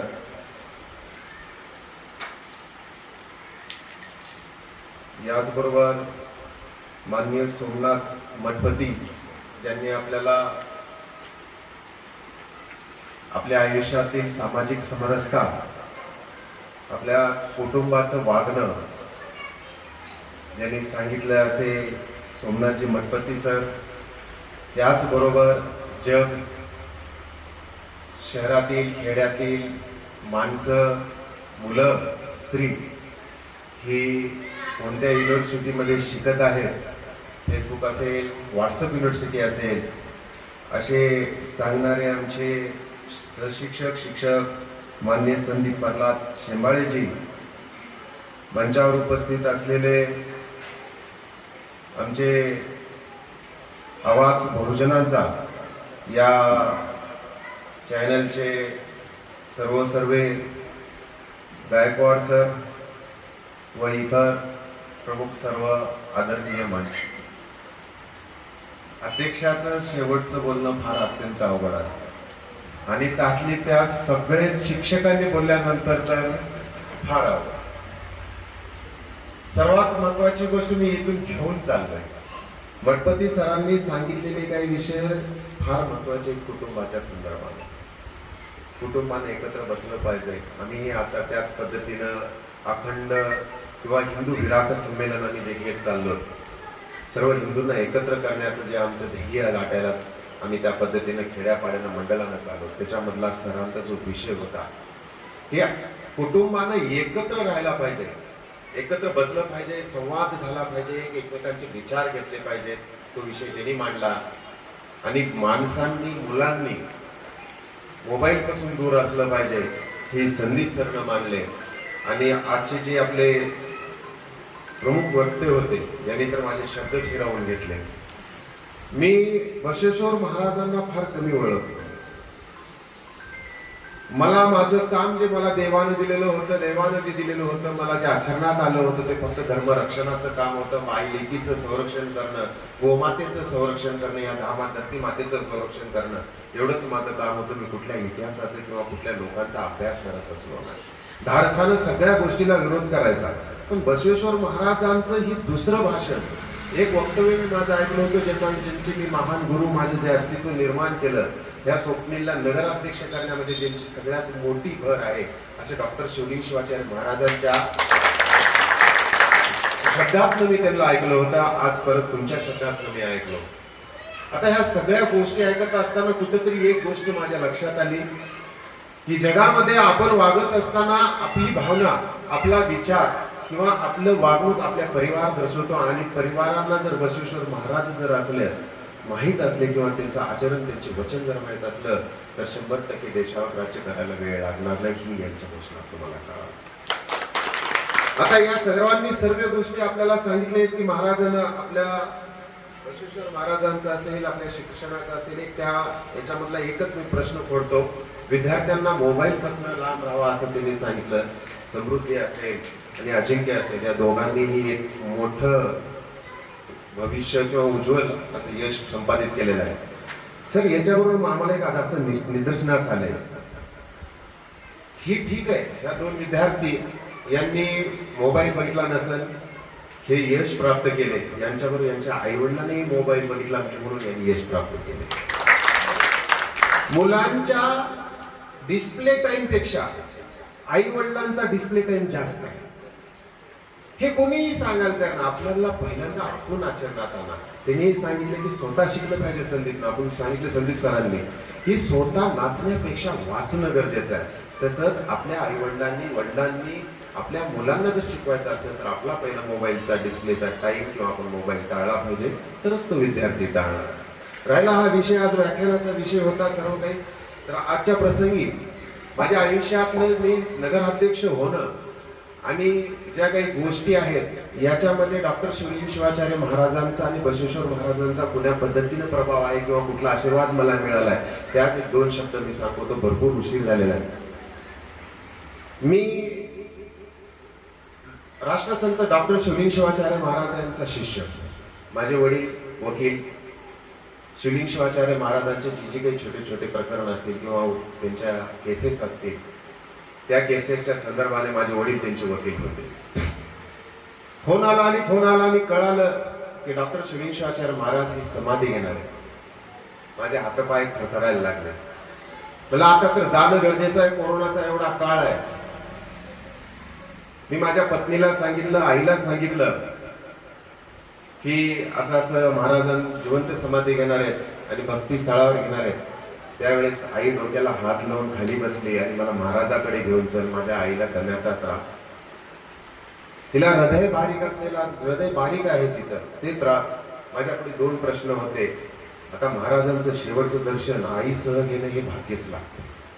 त्याच्यामुळं आईला घेतलो, पत्नीला घेतलो, महाराजांकडे गेलो. मी लांब असं थांबून बसून बघत होतो. महाराज खिडकीतनं तरी दिसतील, दरवाजातनं तरी दिसतील. मी कधीतरी त्यांना मला दिसावं, ज्यांच्यामुळं मी पूर्ण माझ्या आयुष्याची वकिली म्हणून सुरुवात केली, ज्यांच्याकडनं पोट मी वकील म्हणून मी ज्यावेळेस महाराजाकडनं गाठलं, माझ्या भविष्याची सुरुवात केली, त्या महाराजांनी मला दिसावं असं मला वाटत होतं. आणि महाराजाचं चुकून माझ्यावरती लक्ष गेलं आणि त्यांनी सांगितलं की त्या भत्ते वकिलाच्या पोराला मध्ये बोलवून घ्या. माझं नशीब एवढं चांगलं होतं, ज्या महाराजांना मी बघण्यासाठी तरसत होतो. शेवटचं कुठंतरी दर्शन मला मिळावं, त्यांचा काहीतरी मला हात दिसावा, पाय दिसावा, चेहरा दिसावा, ही मला वाटत असताना महाराजांनी मला बोलून घेतलं. मी आई आणि माझ्या बायकोला म्हणलं तुम्ही तिथंच थांबा. हे महाराजांनी मला बोलवले, मी जाऊन येतो. आणि महाराजांकडे गेलो. मी महाराजांना बघितलं, माझ्या डोळ्याकडे पहिल्यांदा अश्रू आले. त्यावेळेस महाराजांनी जी काही परिस्थिती तिथं होती, कोरोनाच्या काळामध्ये कुठलाही डॉक्टर असेल, कुठलाही व्यक्ती असेल, महाराजांपाशी 7-8 महाराज होते. महाराजांच्या ऑक्सिजनची सलाईन, ऑक्सिजनची नळी मी काढली. महाराजांना आंघोळीला नेलं, पुन्हा ती सलाईन आणि ती ऑक्सिजनची नळी मी लावलो, पण त्या डॉक्टरने हिंमत केला नाही. मी एकच बोललो, महाराज जोपर्यंत जिवंत आहे, शेवटची सेवा जर मला करायला भेटली तर हे माझं भाग्य. शेवटला जसं जसं वेळ चालत चालला होता, महाराज जिवंत समाधी घेणार ही शब्द चालू असताना महाराज नांदेडला निघाले. महाराजांना बिचकुंद्याच्या महाराजांनी तयार केले आणि बिचकुंद्याच्या महाराजांनी त्यांना सांगितलं, महाराज आपल्याला ह्याच्यावरती उपचार घेतला जावं अशी आमची इच्छा आहे. आपलं जे काही दम लागायला आहे तो 18-19 आहे आणि आपण नांदेडला त्याच्यावरती उपचार घ्यावा. त्यावेळेस मी महाराजाला मी म्हटलं, महाराज सगळ्यांनी आपल्याला होकार दिलाय, आपण तो निर्णय घ्यावा. महाराजांनी सांगितले, माझी मरण्याची इच्छा नाहीये, पण आता शरीर माझं साथ सोडायला लागलंय, त्याच्यामुळे वरून आलेल्या आदेशाचं मला पालन करावं लागल. ह्याला कोणीही अडवू शकत नाही, फक्त तुमच्यासाठी मी नांदेडला जातो. ही त्यांचे वाक्य छोट्या छोट्या गोष्टी होत्या जे मला भिरावून गेल्या. त्यांनी मला कागद मागवले, पेन मागवलं. त्यांचं जे मृत्यूपत्र होतं, शेवटचं विल डीड म्हणतात, ज्याला की संपूर्ण शेवटचं आयुष्यातलं जे काही असेल, मठाची संपत्ती असेल, मठ असेल, कुणाच्या नावानं करायचंय, काय करायचंय, ती मला बसवली आणि त्यांनी सर्व सांगितले की हे असं असं वकील साहेब असं लिहा, त्याच्यात मठाधिपती हिल्ला करा, त्यांची प्रॉपर्टी तिथं द्या, ह्या दोघांनाही असं द्या. शेवटचं विल डीड मी महाराजांचं मी लिहिलं. महाराजांचं एवढं प्रेम माझ्यावर होतं, पण माझा एक कुठंतरी स्वार्थ मनामध्ये होता. ज्यावेळेस महाराज अँब्युलन्स सुरू झाली, अँब्युलन्स येऊन लागली, नांदेडला जाणार होते, महाराजांना घ्यावं आणि महाराजांना अँब्युलन्स मध्ये उचलावं. देवानं दिलेली माझ्याकडे ताकद आहे म्हणून मी महाराजाला म्हटलं, महाराज उचलून तुम्हाला अँब्युलन्स मध्ये बसवतो, आपल्या अंगामध्ये ताकद नाही. तर महाराजांना मला असं केले, म्हणजे त्यांनी स्वतःला सांगितले की मला सांगितलंय की माझ्या बाजून ताकद आहे, मी चालतो. ही जिज्ञासा महाराजांची जी ताकद होती, ती ताकद मला आज सुद्धा त्या राजकारणामध्ये खेळताना बळ देते. एक एक छोट्या छोट्या गोष्टी मी महाराजांकडनं, संतांकडनं घेतो. ज्यांचं गुरु ज्यांना मी मानलं, ज्यांनी मला आयुष्यामध्ये सगळ्या काही गोष्टी देण्याचं त्यांनी समर्पण केलं किंवा जे शिकवलं ते डॉक्टर शिवलिंगेश्वराचार्य महाराज होते. शेवटला मी महाराजांना म्हणलं, महाराज माझं आयुष्य आपल्या समोर गेलेलं आहे. मी आजपर्यंत कधी कुणाचं मन दुखवलं नाही, कुणाचं मन तोडलं नाही, मी कधी कुणाच्या विरोधात वागलो नाही, कधी कुणाला एका शब्दानं भ्रह बोललं नाही. शिष्य म्हणून मला काहीतरी आपल्याकडनं दान मिळावं किंवा कुठली तरी वस्तू मिळावं, हे माझं त्यांना मी भावना सांगितली. महाराजांना सर्व आंघोळ केला असताना सर्व काही त्यांचं लिंग असेल, त्यांची रुद्राक्षांची माळ असेल, एकमुखी रुद्राक्ष असेल, सर्व त्यांनी त्यांच्या शिष्यांना, त्यांच्या त्या मठाधिपती राजेश्वर महाराजांना दिलेलं होतं. त्यांच्याकडे कुठलीच गोष्ट नव्हती. महाराज थोडंसं वळून बघितले, त्यांच्या पलंगावरती, त्यांच्या वरच्या खाण्यामध्ये 3 रुद्राक्ष ठेवलेले होते आणि त्या रुद्राक्षाला महाराजांनी हातात घेतलं. पहिलं रुद्राक्ष होतं, त्यांनी पहिल्या रुद्राक्षावर मंत्र म्हणले. ते माझे म्हणले, मला हे एकत्र ठेवू नकोस, हे एका खिशात ठेव. दुसरं मंत्र रुद्राक्ष घेतले, त्याला म्हणले दुसऱ्या खिशात ठेव. तिसरं रुद्राक्ष घेतले, त्याला मंत्र म्हणले, मला वरच्या खिशात ठेव. महाराजांनी आयुष्यामध्ये जीवनभर ज्या रुद्राक्षाला जपलं, रुद्राक्षावर मंत्र म्हणले, पण जी शेवटची 3 रुद्राक्ष आणि मंत्र जे म्हणलेले आहेत ते रुद्राक्ष माझ्यापाशी आहेत. आणि त्याच रुद्राक्षावरती, त्यांच्या मंत्रावरती मी राजूरचा नगर अध्यक्ष झालो, हे ठामपणे आज त्या 3 रुद्राक्षापैकी माझ्या आई वडिलांसाठी मी सर्व सुरुई माझं अर्पण करायला तयार आहे. एक रुद्राक्ष माझ्या आई वडिलांच्या रूम मध्ये आहे, ज्याच्यामध्ये प्रवास करतो त्या प्रवासाच्या गाडीमध्ये एक रुद्राक्ष आहे. माझी मुलगी ज्या रूम मध्ये शिकते, तिनं शिकावं, मोठं व्हावं आणि तिला गुण मिळावं, तिनं मोठी व्हावं यासाठी तिच्या अभ्यासाच्या रूम मध्ये एक रुद्राक्ष आहे. महाराजांना दिलेलं प्रेम, महाराजांना दिलेला आशीर्वाद कायम माझ्या सोबत आहेत आणि महाराजांच्या विचाराला कधीही तडा जाऊ देणार नाही. मी भावनाग्रस्त अजून एक वेळेस झालो होतो. आपल्या इथं विकास महाराज आहेत, विकास गोरे पाटील यांनी महाराजावरती एक सुंदर गीत म्हणलं होते दिवाळीच्या वेळेस. अप्रतिम. महाराजांच्या बाबतीमध्ये मी कधीही कॉम्प्रोमाइज केला नाही. त्यावेळेस त्यांचा आवाज ऐकला तेव्हापासून मी आजपर्यंत त्यांच्या विचारांना बांधिलकी आहे. बसवेश्वर महाराज मला महाराजांनी शिकवलं, मला इथपर्यंत महाराजांनी घडवलं. आज तुमच्यापाशी महाराजाच्या कृपेने मी आहे. मला भविष्यामध्ये महाराजांनी जो धर्म, लिंगायत धर्म असेल, हिंदू धर्म असेल, राजूर असेल, त्यांच्यासाठी ज्या ज्या गोष्टी महत्वाच्या होत्या त्या गोष्टी करण्यासाठी जर मला माझं बलिदान देण्याचं भाग पडलं तर मी मागे सरकणार नाही. फक्त आपण मला हात द्यावी त्यावेळेस मी आवर्जून उपस्थित राहीन एवढे शब्द सांगतो. मला इथं बोलवला, मान सन्मान दिला, सत्कार केला, त्याबद्दल मी सर्वांचे आभार मानतो आणि माझे 2 शब्द संपवतो. जय हिंद. आवाज बहुजनांचा.